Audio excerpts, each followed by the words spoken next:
Alors, Mazepin a fait sa fameuse conférence de presse tout à l'heure vers 10h. Mazepin veut créer une fondation pour les sportifs et Uralkali demande un remboursement de son avance à Haas.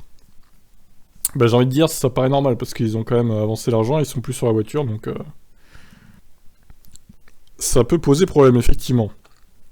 La firme russe compte protéger ses intérêts en accord avec les procédures légales applicables et se réserve le droit d'initier des procédures légales, demander des dommages et chercher un remboursement de sommes considérables.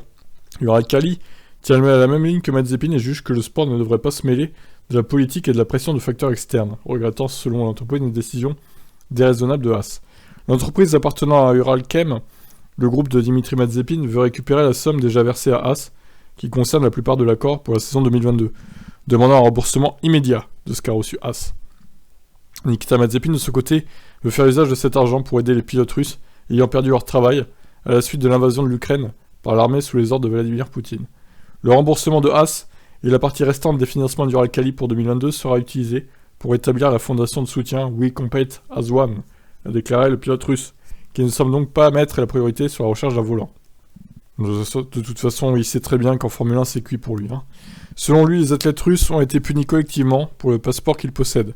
Il a promis d'aider en priorité les athlètes paralympiques qui ont vu leur accès aux Jeux paralympiques refusé au dernier moment.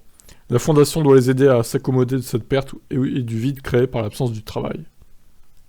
Voilà, donc je crois que Haas, ils ont pas fini d'être dans la tourmente financière, on va dire, parce que là, ils rigolent pas les Russes, ils vont vouloir récupérer leur pognon à tout prix. Et vu qu'ils sont très proches du gouvernement russe, Uralkali, à mon avis, il y aura des pressions assez violentes du côté de chez Haas. Donc, à voir comment tout ça va se goupiller. Qu'est-ce que vous en pensez, vous, de cette fondation aussi que Mazepin veut créer? Ciao, ciao.